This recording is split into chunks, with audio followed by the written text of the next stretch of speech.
Bienvenue à tous dans cette nouvelle vidéo. On se retrouve pour notre première vidéo d'analyse et il y en aura une autre demain sur le type Roche après avoir fini hier la tier list sur le sujet. Là, on va parler que stratégie évidemment, comme c'était et comme je l'ai déjà annoncé depuis le début de la semaine.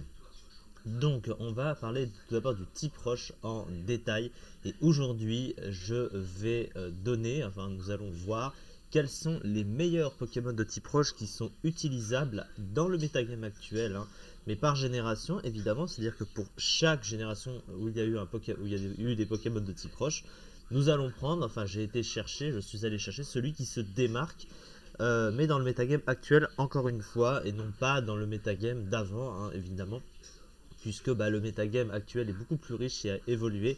Donc il faut voir comment le type rush s'est adapté au metagame actuel avec les générations. Et donc nous allons parler tout d'abord du type en détail en lui-même et après nous partirons sur le classement, classement plutôt, donc de chaque Pokémon, sur l'analyse de chaque Pokémon de type roche, hein, qui est qui est meilleur utilisable par génération globalement. Et demain, nous ferons tous ceux qui sont parmi les pires Pokémon du jeu, évidemment. Mais quels sont les pires Pokémon de type roche existants en stratégie, évidemment. Et jouables, encore une fois, par génération, évidemment. Dans le metagame actuel, bien sûr. En tout cas, on va faire tout ça. Alors, le type roche, qu'est-ce que ça donne en stratégie? Le type roche, je l'ai déjà dit plusieurs fois, c'est souvent considéré comme un excellent type défensif parce que c'est un type que tu croises au début, hein, notamment en première génération, hein, avec la première arène de pierre. Parce que le type roche il résiste à des types que l'on croise au début, j'en ai déjà parlé. Vous voyez les résistances du type roche, hein, il a 4 résistances du coup: feu, vol, normal et poison.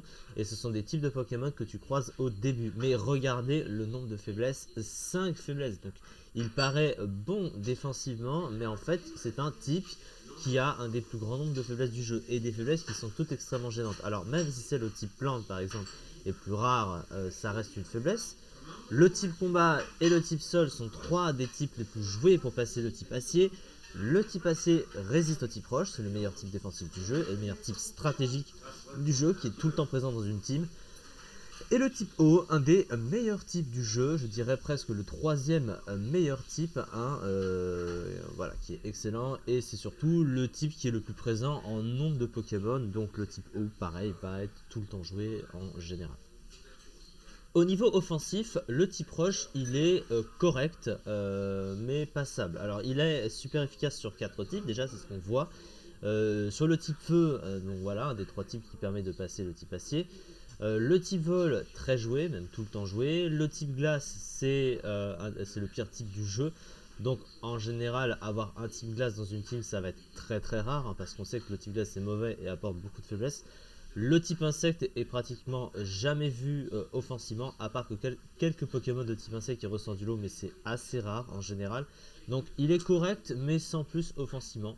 En tout cas, c'est un type qui s'associe extrêmement bien offensivement avec d'autres, hein, puisque l'on connaît évidemment le fameux combo. Alors d'ailleurs, je ne suis pas allé chercher la fiche, mais sur mon type coverage machin, donc si on l'associe évidemment avec le fameux type sol, donc le combo Edgequake, hein, donc le combo lame de roc et séisme. Le type roche et sol à eux2 ne sont résistés si on décompte les formes d'issue que par 4 Pokémon dans l'entièreté du jeu.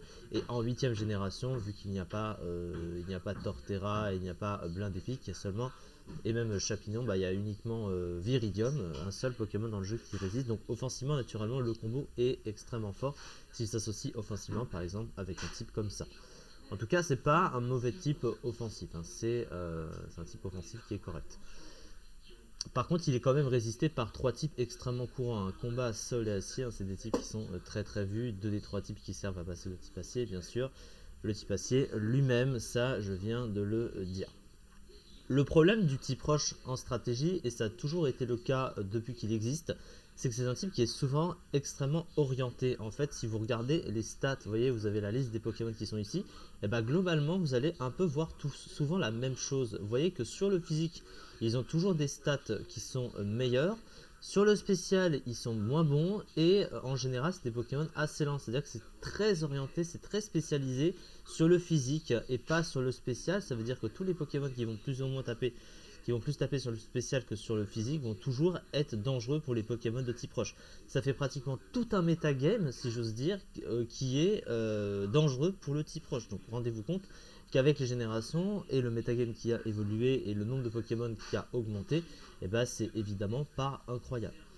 Donc voilà pour ce que c'est le type roche en stratégie. On va tout de suite passer à mon fameux classement globalement.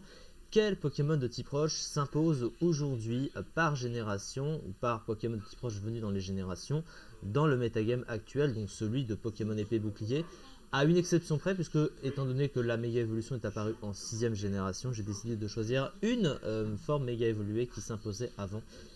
Mais pour la première génération, le nombre de Pokémon de type roche était assez limité, puisqu'en même temps c'était le début du jeu. Et le Pokémon de type roche de la première génération actuellement le plus joué, il s'agit de Ptera. Ptera qu'on peut voir ici même, qui possède un type roche et vol. Roche et vol qui défensivement est assez mauvais parce qu'il comporte quand même pas mal de faiblesses. Avec des résistances utiles, tout du moins, il a au moins l'immunité au type sol, donc ce qui annule une des faiblesses du type roche pour donner une immunité sol. Donc ça, évidemment, il crache pas dessus, mais il a une faiblesse au piège de roc. Il a des faiblesses électriques, glace, acier et eau. Le type acier résiste aux 2 stabs également. Le type électrique et glace, donc ça fait le combo Bolt Beam. Le type eau, très joué évidemment, la faiblesse au piège de roc. Donc vous voyez que c'est défensivement assez mauvais. Offensivement par contre, le type est fort. Roche et vol, c'est presque pas résisté. Si vous prenez le double type, il y a, on va le voir, 64 Pokémon dans le jeu, mais pareil, vu qu'il a accès à une attaque sol, si vous mettez une attaque sol avec, il touchera tous les Pokémon du jeu, puisque le type vol est super efficace sur Viridium, puisqu'il a une double faiblesse au type vol. Donc, offensivement, au niveau des types, avec son type et le type sol, il n'a pas de souci offensivement ce Pokémon. Mais c'est défensivement que le Pokémon pêche un peu. Ses talents ne sont pas incroyables, il possède pression qui force l'ennemi à dépenser plus de points de puissance, 2 par capacité utilisée, mais c'est pas très adapté pour un Pokémon qui a un bulk aussi mauvais, puisqu'il a besoin de rester sur le terrain pour forcer l'adversaire à te taper, mais en général il va mourir assez vite. Tête de roc qui l'immunise aux dégâts de recul des attaques le possédant, mais c'est très limité évidemment. Et tension qui empêche l'ennemi de manger des baies, pareil c'est assez peu vu en stratégie.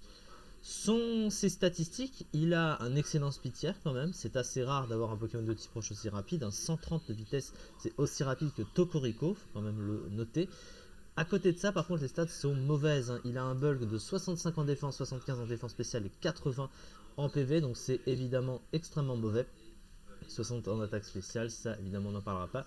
105 en attaque qui est comparé à d'autres Pokémon assez moyens. Ce qui dépend beaucoup du setup pour être utilisable. Alors il possède évidemment Danse Draco, mais sans ça c'est vrai qu'il tape pas extrêmement fort. Après son full offensif est correct. Alors il ne possédait pas de stab vol utilisable jusque là, mais il obtient double volée en 8ème génération, qui est une attaque en 2 tours qui l'aide un petit peu avec son stab vol pour qu'il soit maintenant utilisable. Donc voilà un petit peu ce que c'est que Ptera aujourd'hui en stratégie. Alors sa fiche stratégique, donc je vais supprimer les pages au fur et à mesure, sinon je vais m'y perdre. Parce que ça fait beaucoup de pages ouvertes. Voilà, alors Ptera, du coup, une excellente statistique de vitesse, une bonne attaque, un bon full offensif, un double type intéressant offensivement, mais de mauvaises statistiques défensives, 3 talents très situationnels, double type médiocre défensivement, et notamment une faiblesse au piège de roc et a une priorité éclat glace. Donc voilà pour ça. Donc il est loin d'être extrêmement bien classé pour un Pokémon de la première génération de type roche. Vous allez voir que le type roche, ils sont tous globalement assez mauvais. Il y en a très peu qui sont très bien classés évidemment. Lui il est, alors je vais juste chercher le bon truc. Non c'est pas ça, je crois que je suis là. Et voilà, donc il est never used, il est 18ème ici, 10,50%. C'est bien classé pour ce tiers, mais c'est le never use. C'était un tiers où les Pokémon ne sont jamais utilisés. Never use. Donc vous voyez que c'est pas ouf non plus. Ça a un potentiel, mais le problème c'est que le type roche nerf ce genre de choses. évidemment. On va passer aux Pokémon de la deuxième génération qui se distinguent, et je pense qu'on peut le dire, si on décompte l'Uber, hein, parce que je ne parle pas des Pokémon en Uber, le meilleur Pokémon de type roche existant, et c'est aussi un des meilleurs Pokémon du jeu, et par ironie, parce que c'est aussi un des Pokémon qui possède un des plus grands nombres de faiblesses du jeu, Tyrannosif. Alors l'histoire de Tyrannosif, elle est longue comme le bras, hein, puisqu'il a fini 3 générations de suite à la première place de l'Overused. Il possède des statistiques monstrueuses, c'est un des pseudo-légendaires du jeu, puisqu'il possède les 602 base stats, c'est un des 9 Pokémon à pouvoir se targuer, et il ne fait pas partie des 7 dragons à les avoir. En plus de ça, il a un bulk excellent, il a une vitesse utilisable, une attaque spéciale utilisable en plus de sa grosse attaque. Il a un move pool extrêmement large qui lui permet d'être extrêmement versatile, hein. Il possède un double type qui est excellent offensivement, Rocher Ténèbres. Par contre, défensivement, évidemment, c'est un des plus mauvais double types défensifs du jeu, malgré des résistances qui restent quand même assez utiles. Il a beaucoup de faiblesses, notamment la double faiblesse au type combat, évidemment.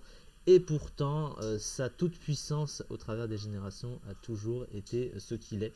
Et ça a toujours été un Pokémon extrêmement fort. Il possède 2 talents. Alors, attention, ça, c'est le truc qui empêche de manger des baies à l'adversaire, on s'en fout, mais par contre sable volant évidemment, qui lui fait poser la tempête de sable sur le terrain et lui donne 50% du coup de boost sur sa défense spéciale notamment. Et puis surtout ça permet d'accompagner les types sand, hein, évidemment, et tous ceux qui se servent de la tempête de sable.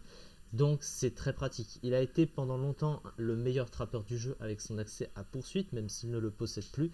Et d'ailleurs son utilité, au fil du temps, c'est un petit peu amenuisé parce que les Pokémon sont rajoutés. Des Pokémon, en fait ses faiblesses, hein, tout simplement, hein, de plus en plus de Pokémon jouant sur ses faiblesses se sont rajoutés dans le jeu et ont très nettement fait chuter sa petite cote de popularité. Mais encore aujourd'hui, c'est un des rares, le seul Pokémon de type roche qui se distingue vraiment, puisque c'est le seul à être le plus haut classé en overused, hein. Le seul actuellement, on va dire à la limite de l'overuse, et encore il est borderline, on va le voir juste après. Mais c'est le seul qui se distingue vraiment, c'est un des Pokémon les plus populaires du jeu en plus de ça. Tyrannosif a toujours été très très fort et il l'est toujours aujourd'hui. Et je pense que ça le restera longtemps, hein, pour ce cher Tyrannosif. Et donc, comme on peut le constater, il se classe aisément à la 25e place de l'Overus. C'est quand même pas rien, 7,8%. Il est certes moins fort qu'avant, mais il est toujours très fort. Donc à ce niveau-là, il est plutôt content. Je vais juste aller chercher, si je la trouve, non, là, voilà, ici. Rapidement, la fiche stratégique du Pokémon, de très bonnes statistiques défensives et une excellente attaque, un double type avantageux offensivement, un talent utile sable volant, Pokémon très versatile. Un double type mauvais défensivement, ne possède aucune attaque de soin, une vitesse faiblarde, a perdu de l'utilité avec la suppression de poursuite, malheureusement. Mais il reste quand même fort. Alors, on enchaîne tout de suite. Alors, je vais juste supprimer les pages au fur et à mesure. Le prochain Pokémon de la 3e génération qui s'impose le plus en stratégie, mais c'est un mauvais Pokémon, malheureusement, c'est Regirock. Et pourtant, c'est un Pokémon légendaire, hein, un des 3 golems de la 3e génération. Le gros problème avec ce Pokémon, son type roche pur qui le limite parce qu'il ne possède pas de double stable. 2 talents qui sont corrects mais un peu situationnels. Alors, fermeté lui permet de tanker à 1 PV s'il surprend de se faire one shot, et Corps 5 qui lui empêche de se faire baisser ses statistiques. Il possède une stat d'attaque correcte mais un peu moyenne avec les générations. 200 de défense n'est pas vraiment adapté à un type roche qui possède beaucoup de faiblesses. Sans défense spéciale idem, au moins c'est un des rares à avoir une défense spéciale correcte de type roche. Puis en plus il est lent et a beaucoup de mal à se placer. Alors que son move full est correct, hein, encore une fois. Alors il ne possède pas de move de soin, donc c'est dommage pour un Pokémon qui est jouable défensivement évidemment. Il est un peu limité, il possède au moins les pièges de roc, mais ça s'arrête là. Pas énormément de choses en stratégie, mais il se trouve que dans les tiers inférieurs, eh bien, sa grosse défense de 200, une des meilleures défenses du jeu, lui permet d'être un bon wall sur certains Pokémon parce que c'est un tiers, donc il est en PU, hein, un tiers où les Pokémon sont plus faibles et donc très nettement plus adapté pour lui. Mais bon, ça s'arrête là, évidemment, ça ne casse pas non plus les briques, hein, ce genre de Pokémon. Alors, je vais juste aller chercher, donc voilà, juste le bon tiers. Est-ce que je l'ai ici? Non, je vais aller le chercher. Donc le PU, c'est là. De toute façon, je vais le resupprimer après. Et il est 20ème, vous voyez, hein, 8,68% du truc. Donc en PU, ça va, mais évidemment, au-dessus, c'est trop mauvais. Donc vous voyez que en troisième génération, il n'y a pas vraiment eu de chance pour le type proche, malheureusement. Globalement, le type proche n'a jamais eu beaucoup de chance de vraiment s'imposer, à part Tyrannosif ou peut-être un autre qu'on va citer, pas grand-chose. Et bien d'ailleurs, on va justement parler d'un Pokémon suivant, donc en quatrième génération apparaît un Pokémon qui est un des meilleurs types roches du jeu quand même, hein. C'est un Pokémon très populaire aussi. C'est un Pokémon de type roche que j'aime beaucoup, j'en ai parlé dans ma tier list et je veux bien sûr parler de Rhinastock. Rhinastock qui est peut-être un des meilleurs wall breakers du jeu, donc un Pokémon qui tape très fort, qui peut tanker des coups et casser les murs défensifs de l'adversaire. Avec ses 140 d'attaque, il reste très très fort. Il possède des talents, alors surtout Solid Rock, hein, qui lui permet de réduire les dégâts qu'il prend globalement. Et donc du coup sa force de frappe est vraiment très forte. Son move pool offensif est excellent. Il a le stab sur le Edgequake, donc ça c'est extrêmement fort offensivement aussi. Le gros problème, bah, ça reste un peu la même problématique que tous les gros types roches. Une défense spéciale mauvaise, une vitesse mauvaise, beaucoup de faiblesses associées à ça. Donc évidemment, bah, derrière, on connaît un petit peu la chanson concernant ce Pokémon. Alors, je vais juste aller chercher le bon truc. Voilà, c'est ici. Un excellent bulk physique, voilà, couplé à une excellente attaque, un très bon double type offensif, talent Solid Rock très utile défensivement, un bon move full offensif, un bulk spécial médiocre et un double type très mauvais défensivement car faible à des types communs, notamment le type O. De toute façon, c'est un peu le même point commun entre tous, c'est qu'ils ont beaucoup de faiblesses, hein, évidemment.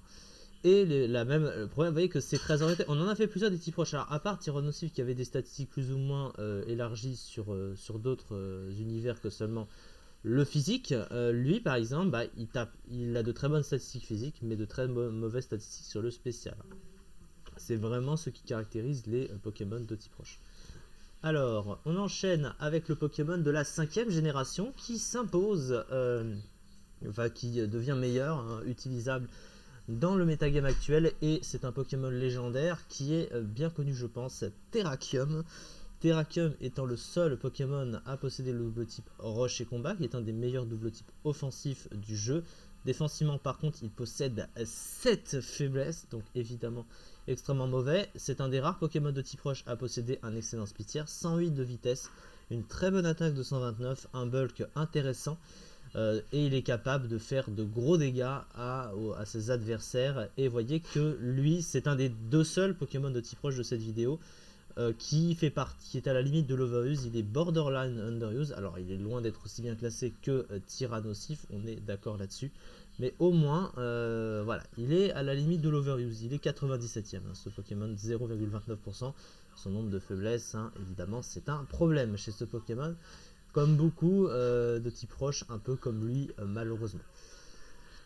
Une excellente attaque couplée à une très bonne vitesse, un double type excellent offensivement, un move pool large et un talent utile, un double type mauvais défensivement, sensible à Mach Punch, attaque assez présente dans le tiers avec Beto Chef. Son talent Cœur Noble est assez situationnel, hein, qui lui permet d'augmenter son attaque quand il prend une attaque de type ténèbres, sachant qu'il a une résistance ténèbres, hein, aussi.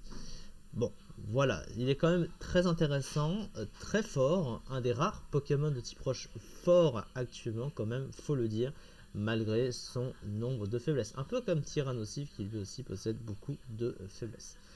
Donc voilà pour la 5ème génération, il reste 3 générations à voir, et là, exceptionnellement, je vais parler d'une méga évolution, voilà, parce qu'en 6ème génération, les méga évolutions sont apparues, et c'est un fabuleux qui ressort du lot. Et je veux bien sûr parler de Mega Diancie, qui possède le talent Miroir Magique, qui permet de renvoyer à l'adversaire tous les statuts qu'on lui envoie. Donc si vous lui envoyez un Toxique, un Cage Éclair, un Feu Follet, ça se renvoie à l'adversaire, les pièges de roc et les Entry Hazard également. Donc c'est naturellement on va dire le meilleur méga lead dans le tiers overuse, hein, évidemment.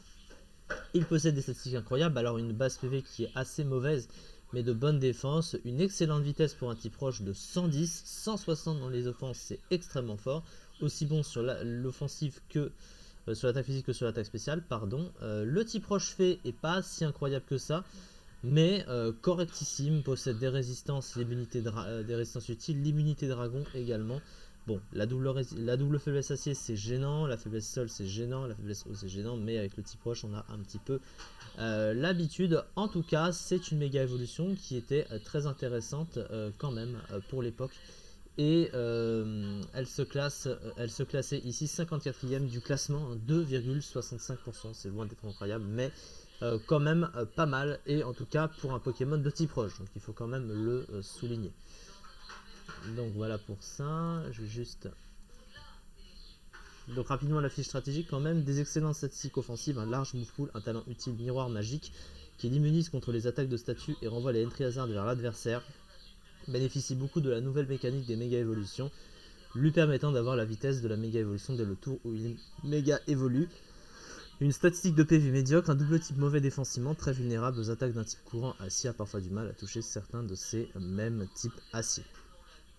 On enchaîne tout de suite avec le prochain Pokémon en 7ème génération, celui qui s'impose le plus, c'est Zéroïde. Du coup, c'est une ultra chimère de la 7ème génération qui possède un type toujours unique dans le jeu, roche et poison, qui est passable sans plus, hein, qui donne des résistances, qui donne surtout la résistance au type fée, bien utile, mais possède également des faiblesses gênantes, hein, une double au type sol, faiblesse acier qui résiste donc aux 2 stabs, le type eau évidemment très gênant, le type si un peu gênant aussi, mais c'est un solide underuse parce que de par ses statistiques d'ultra chimère, hein, il possède une très bonne attaque, une très bonne vitesse, couplé à boost chimère qui lui booste sa stat la plus élevée après avoir mis un kill.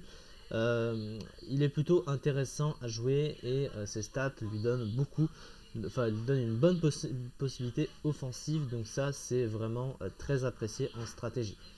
Alors pour la fiche stratégique du coup du Pokémon, d'excellentes statistiques en PV, attaque spéciale, défense spéciale et vitesse, un bon move pool offensif, un talent boost chimère très intéressant, très mauvaise défense, double type médiocre aussi bien offensivement que défensivement.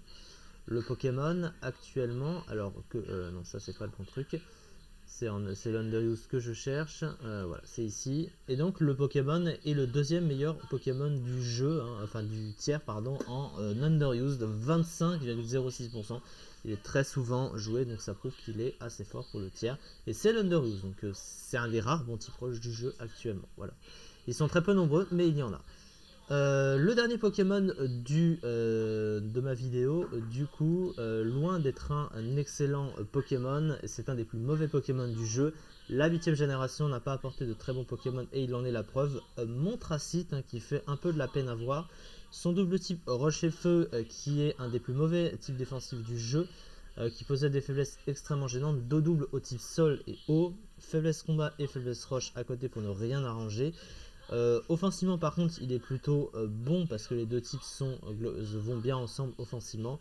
Ses stats sont pas si incroyables que ça, il est un peu passif parce qu'il tape pas assez fort, ses talents sont trop situationnels et lui donnent pas assez de place dans le jeu, alors qu'il possède des utilités puisqu'il a les pièges de roc et les picots plus tour rapide, donc vous voyez c'est assez dommage parce que ça s'adapte pas vraiment au Pokémon avec son type notamment qui possède des faiblesses aussi gênantes.